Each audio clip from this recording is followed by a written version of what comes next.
ദൈവത്തിൻ്റെ പരിശുദ്ധനാമം വാഴ്ത്തപ്പെടുമാറാകട്ടെ. ദൈവകുടുംബമായ പ്രാവശ്യവും കൂടി ദൈവവചനവുമായി നിൽക്കാൻ കർത്താവ് നൽകിയ നല്ല കൃപകളെ ഓർത്ത് സ്തോത്രം ചെയ്യുന്നു. ഇന്ന് ഞാൻ നിങ്ങളുമായിട്ട് ഷെയർ ചെയ്യാൻ ആഗ്രഹിക്കുന്നത് യേശുവിൻ്റെ അത്ഭുത പ്രവൃത്തികളെക്കുറിച്ചാണ്. യേശു ഒത്തിരി അത്ഭുതങ്ങൾ ചെയ്തിട്ടുണ്ട്. എന്നാൽ ഞാൻ ഇവിടെ വളരെ കുറച്ച് കാര്യങ്ങൾ മാത്രം പറഞ്ഞ് ഇരിക്കാൻ ആഗ്രഹിക്കുന്നു.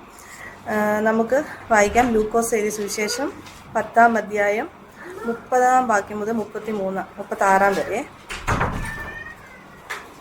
ഒരു മനുഷ്യൻ യെരൂശലേമിൽ നിന്ന് എരിഹോയിലേക്ക് പോകുമ്പോൾ കള്ളന്മാരുടെ കയ്യിൽ അകപ്പെട്ടു. അവർ അവനെ വസ്ത്രമൊഴിച്ച് മുറിവേൽപ്പിച്ച് അർദ്ധപ്പാടനായി വിട്ടേച്ചു പോയി. ആ വഴിയായി യാദൃച്ഛ ഒരു പുരോഹിതൻ വന്ന് അവനെ കണ്ടിട്ട് മാറി കടന്നുപോയി. അങ്ങനെ തന്നെ ഒരു ലേവ്യനും ആ സ്ഥലത്തിലെത്തി അവനെ കണ്ടിട്ട് മാറി കടന്നുപോയി. ഒരു ശമരിക്കാരനോ വഴിപോകയിൽ അവന്റെ അടുക്കൽ എത്തി അവനെ കണ്ടിട്ട് മനസ്സറിഞ്ഞ് അരികെ ചെന്ന് എണ്ണയും മീനും പകർന്ന് അവന്റെ മുറിവുകളെ കെട്ടി അവനെ തന്റെ വാഹനത്തിൽ കയറ്റി വഴിയമ്പലത്തിലേക്ക് കൊണ്ടുപോയി രക്ഷ ചെയ്തു. സ്തോത്രം. ഇവിടെ നമ്മൾ ഒരു നല്ല ശമരിയക്കാരനെ കാണുന്നു. അതായത് മറ്റുള്ളവരാലുള്ള ആക്രമണം ഏറ്റു തകർന്നവരായാലും ആരും സഹായിപ്പാനില്ലാതെ ഇപ്പോൾ അവിടെ ഒരു അർത്ഥപ്രാണനായി കിടക്കുന്ന ഒരു മനുഷ്യനെ കണ്ടു. നമ്മൾ ഇപ്പോഴത്തെ വാർത്തകളിലൊക്കെ കേൾക്കാറുണ്ട്. ഇപ്പോൾ സഹോദരിമാർ ഭർത്താക്കന്മാരുള്ള പീഡനം, അല്ലെങ്കിൽ സഹോദരിമാരാൽ ഭർത്താക്കന്മാർക്കുള്ള പീഡനം, അമ്മയപ്പന്മാർ മക്കൾക്ക് ഏൽക്കുന്നു, അതുപോലെ മക്കളാൽ അമ്മയപ്പന്മാർക്ക് പീഡനങ്ങൾ ഏൽക്കുന്നു. അങ്ങനെയുള്ള ഒരു കാലഘട്ടത്തിൽ നാം ഇങ്ങനെ ജീവിക്കുന്നു. അത് ചിലപ്പോൾ ശാരീരികമായ പീഡനമായിരിക്കത്തില്ല, മാനസികമായി തകർക്കപ്പെട്ട നിലയിൽ അർത്ഥപ്രാണരായി കഴിയേണ്ട അവസ്ഥകളാണ്. അപ്പോൾ ചിലർ അത് സ്വയം മരണത്തിന് കീഴടങ്ങുന്നു, ചിലർ അത് അനുഭവിച്ചു കഴിയുന്നു, ചിലർ അവരെ വിട്ട് മറ്റൊരവസ്ഥയിലേക്ക് പോകുന്നു. അങ്ങനെ പല വിധത്തിൽ ജീവിക്കേണ്ടി വരുന്ന ഒരു അവസ്ഥയിലാണ് നാം ഓരോരുത്തരും നമ്മുടെ ചുറ്റുപാടുകൾ. അപ്പോൾ ഇങ്ങനെ ഈ അർത്ഥപ്രാണരായി കിടന്നാലും നമ്മുടെ കർത്താവ് അവിടെ എന്ന് നമ്മളെ ആശ്വസിപ്പിക്കാൻ ശക്തനാണ് എന്നുള്ളതാണ് നമുക്കിവിടെ മനസ്സിലാക്കാൻ സാധിക്കുന്നത്. ഏത് അവസ്ഥയിലായാലും, അത് മാനസികമായാലും ശാരീരികമായാലും, ഏത് പീഡനത്തിൻ്റെ അവസ്ഥയിലായാലും നല്ലൊരു ശമരിയക്കാരനായി നമ്മുടെ യേശു കർത്താവ് അവിടെ വന്ന് നമ്മെ ആശ്വസിപ്പിക്കാൻ ഇടയാകും. അതിനെന്താ വേണ്ടത്? നമുക്ക് യേശു കർത്താവിലുള്ള വിശ്വാസം വേണം. യേശു കർത്താവിനോട് നമ്മൾ വിശ്വസ്തരായി കഴിഞ്ഞ ദിവസം നമ്മൾ കേട്ടു, അല്പത്തിൽ വിശ്വസ്തനെ ദൈവം അധികത്തിൽ വിചാരകനാക്കും. അപ്പോൾ നമ്മൾ ദൈവത്തിന് മുമ്പാകെ വിശ്വസ്തനായി നിൽക്കുമ്പോൾ ഏത് പ്രതിസന്ധിയെയും മറികടക്കുവാൻ സാധിക്കും. നമുക്ക് ഒരു വാക്യം കൊണ്ട് വായിക്കാം. ലൂക്കോസ് എഴുതിയ സുവിശേഷം 8-ാം അധ്യായം 26-ാം വാക്യം മുതൽ 33 വരെ. അവർ ഗലീലയ്ക്ക് നേരെയുള്ള ദേശത്ത് അണഞ്ഞു. അവൻ കരയ്ക്ക് ഇറങ്ങിയപ്പോൾ ബഹുകാലമായി ഭൂതങ്ങൾ ബാധിച്ചൊരു മനുഷ്യൻ പട്ടണത്തിൽ വന്ന് എതിർപ്പെട്ടു. അവൻ ബഹുകാലമായി വസ്ത്രം ധരിക്കാതെയും വീട്ടിൽ പാർക്കാതെയും ശവക്കല്ലങ്ങളിൽ എത്രയായിരുന്നു. അവൻ യേശുവിനെ കണ്ടിട്ട് നിലവിളിച്ച് അവനെ നമസ്കരിച്ചു. യേശുവേ, മഹോന്നതനായ ദൈവത്തിന്റെ പുത്ര, എനിക്ക് നിനക്കും തമ്മിൽ എന്ത്? എന്നെ ഉപദ്രവിക്കരുതേ എന്ന് ഞാൻ അപേക്ഷിക്കുന്നു ഉറക്കെ പറഞ്ഞു. അവൻ അശുദ്ധാത്മാവിനോട് ആ മനുഷ്യനെ വിട്ടുപോകുവാൻ കൽപ്പിച്ചിരുന്നു. അത് വളരെ കാലമായി അവനെ ബാധിച്ചിരുന്നു. അവനെ ചങ്ങലയും വിലക്കും വിട്ട് ബന്ധിച്ച് സൂക്ഷിച്ചിരുന്നിട്ടും അവൻ ബന്ധനങ്ങളെ തകർക്കുകയും ഭൂതം അവനെ കാടുകളിലേക്ക് ഓടിക്കുകയും ചെയ്യും. യേശു അവനോട്, നിന്റെ പേർ എന്തെന്ന് ചോദിച്ചു. സ്തോത്രം. ഇവിടെ അശുദ്ധാത്മാവ് ബാധിച്ച ഒരു മനുഷ്യനെ ഇവിടെ കാണുന്നു. അവൻ പിശാചിനാൽ ബാധിച്ച് അവന് സഹായിപ്പാനില്ല.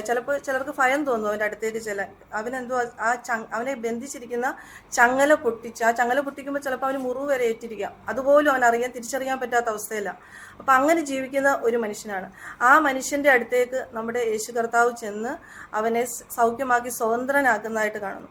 ഈ ഒരു അവസ്ഥയിൽ കൂടി നമ്മുടെ ജീവിതത്തിൽ അത് പൈശാചികമായ അതേത് ഒരു ബാധയായാലും ആ അവസ്ഥയെ മാറ്റി അത് നമ്മെ സൗഖ്യമാക്കുവാൻ ശക്തനായ ഒരു യേശു കർത്താവ് നമുക്കുണ്ട്. അപ്പം ഏത് അവസ്ഥയായാലും അത് നമ്മൾ അവനിപ്പോൾ ഒറ്റപ്പെട്ട ഒരു അവസ്ഥയിൽ കൂടി ആയിരിക്കും കഴിഞ്ഞു. മറ്റുള്ളവർക്ക് ചിലപ്പോൾ അവനെ കാണണമെന്നില്ല. ചിലപ്പോൾ പുരോഹിതന്മാരായാലും അവൻ്റെ വീട്ടുകാരായാലും ആരും അവർക്ക് വേണ്ടി സഹായിപ്പാൻ കാണില്ല. എന്നാൽ അവിടെ നമ്മുടെ യേശു കർത്താവ് ചെന്ന് അവനെ സഹായിച്ചതായി കാണുന്നു. ഇനി നമുക്ക് രക്തസ്രാവക്കാരിയുടെ കാര്യം എല്ലാവർക്കും അറിയാം. മത്തായി എഴുതിയ സുവിശേഷം 9-ാം അധ്യായം 20 മുതൽ 22 വരെ വായിക്കാം. അന്ന് 11 സംവത്സരമായിട്ട് രക്തസ്രാവമുള്ള ഒരു സ്ത്രീ അവന്റെ വസ്ത്രം മാത്രം ഒന്ന് തൊട്ടാൽ എനിക്ക് സൗഖ്യം വരും എന്ന് ഉള്ളം കൊണ്ട് പറഞ്ഞു. പിറകിൽ വന്ന് അവന്റെ വസ്ത്രത്തിന്റെ തൊങ്ങൽ തൊട്ടു. യേശു തിരിഞ്ഞ് അവളെ കണ്ടപ്പോൾ, മകളെ ധൈര്യപ്പെടുക, നിന്റെ വിശ്വാസം നിന്നെ രക്ഷിച്ചിരിക്കുന്നെന്ന് പറഞ്ഞു. ആ നാഴിക മുതൽ സ്ത്രീക്ക് സൗഖ്യം വന്നു. സ്തോത്രം. ഇവിടെ രക്തസ്രാവക്കാരിയായ സ്ത്രീയുടെ അവസാനം ചിലപ്പോൾ അവൾക്ക് ഈ രക്തസ്രാവം ഉള്ളതിനാൽ ചിലപ്പോൾ പുറത്തിറങ്ങാൻ പറ്റാത്തൊരവസ്ഥയായിരുന്നായിരിക്കും. ചിലപ്പോൾ നമ്മുടെ ചില രോഗങ്ങൾ മറ്റുള്ളവരോട് ഷെയർ ചെയ്യാൻ പറ്റാത്ത അവസ്ഥയായിരിക്കും. അത് മറ്റുള്ളവരുമായിട്ട് ഷെയർ ചെയ്യാനോ നമുക്ക് പുറത്ത് ഇറങ്ങുവാനോ ഒന്നും പറ്റാത്തൊരവസ്ഥയിലായിരിക്കുന്ന രോഗങ്ങൾ വരെ പലരുടെയും ജീവിതത്തിൽ ഉണ്ടാവാറുണ്ട്. എന്നാൽ അവിടെ ഇവൾ എന്നിട്ടും വിശ്വാസത്തോടെ യേശുവിൻ്റെ അടുത്തേക്ക് ചെല്ലുകയുണ്ടായത്. വിശ്വാസത്തോടെ ചെന്ന് യേശുവിൻ്റെ വസ്ത്രത്തിൻ്റെ തൊങ്ങൽ തൊട്ടപ്പോൾ സൗഖ്യമായെന്ന് നമ്മൾ കാണുന്നു. അതായത് നമ്മൾ ഏതവസ്ഥയിലായിരുന്നാലും അന്ന് അവൾ യേശുവിൻ്റെ അടുത്തേക്ക് പോയി. ഇന്ന് നമുക്ക് എവിടെ നിന്നായാലും നമുക്ക് യേശുവിനെ വിളിക്കാൻ പറ്റും. അപ്പം ഒരു ഹിന്ദു ആയിരുന്ന എൻ്റെ ഒരു ഫ്രണ്ട് പറഞ്ഞതാ, ഞാൻ ജീസസിൽ നിങ്ങൾ കാണുന്ന പ്രത്യേകത എന്ന് പറഞ്ഞാൽ ബാത്റൂമിൽ നിന്നാലും യേശുവിനെ വിളിക്കാൻ പറ്റും എന്നാ ഒരു എൻ്റെ കൂട്ടുകാരി പറഞ്ഞ ഒരു ഓർമ്മ എനിക്കുണ്ട്. അപ്പോൾ നമ്മുടെ യേശുവിനെ എവിടെ നിന്ന് വേണമെങ്കിലും നമുക്ക് വിളിക്കാം, ഏതവസ്ഥയിൽ നിന്ന് വേണമെങ്കിലും വിളിക്കാം.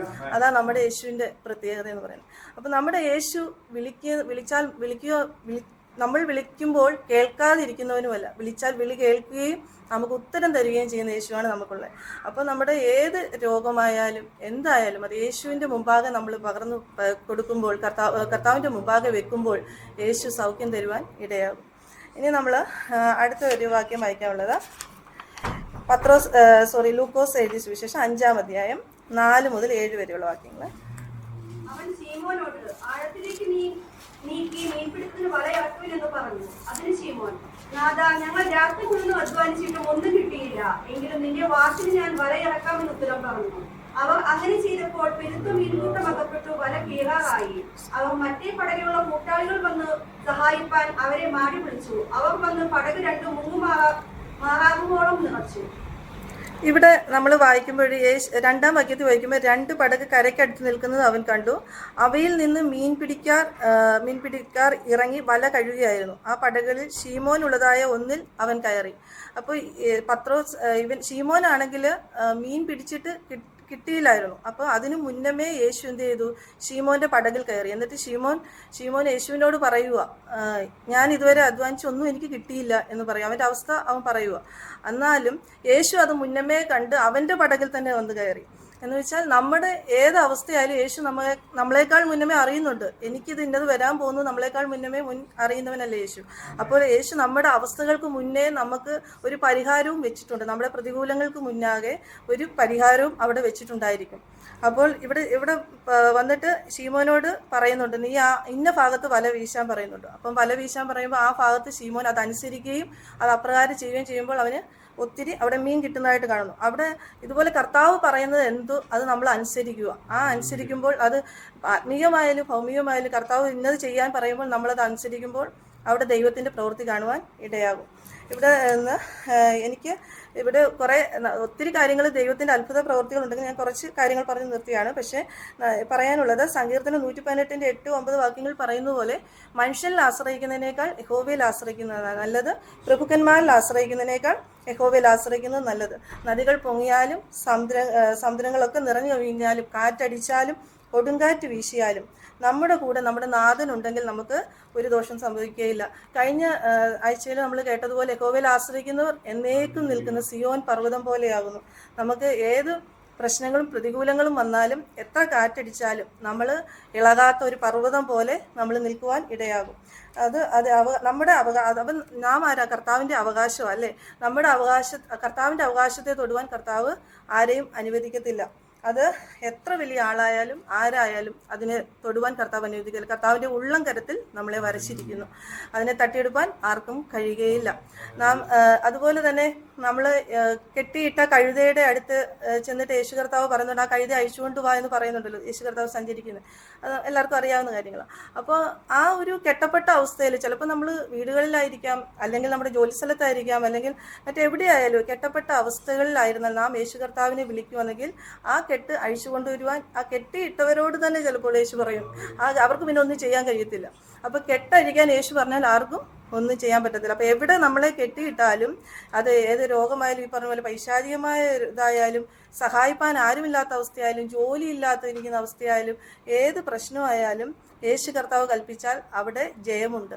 അപ്പം നാം ഏത് പ്രതിസന്ധി ഘട്ടത്തിലായിരുന്നാലും നാം കർത്താവിൽ ആശ്രയിക്കുക. യഹോവയിൽ ആശ്രയിക്കുക, യഹോവ തന്നെ ആശ്രയമായിരിക്കുകയും ചെയ്യുന്ന മനുഷ്യൻ ഭാഗ്യവാൻ. അപ്പം നാം യഹോവയിൽ ആശ്രയിക്കുകയും യഹോവയോട് മുമ്പാകെ വിശ്വസ്തരായി നിലനിൽക്കുകയും ചെയ്യുവാണെങ്കിൽ ദൈവീയ പ്രവൃത്തികൾ കാണുവാൻ ദൈവം ഇടയാക്കും. ഈ വചനങ്ങളാൽ ദൈവം നമ്മെ സഹായിക്കട്ടെ എന്ന് പ്രാർത്ഥിക്കുന്നു.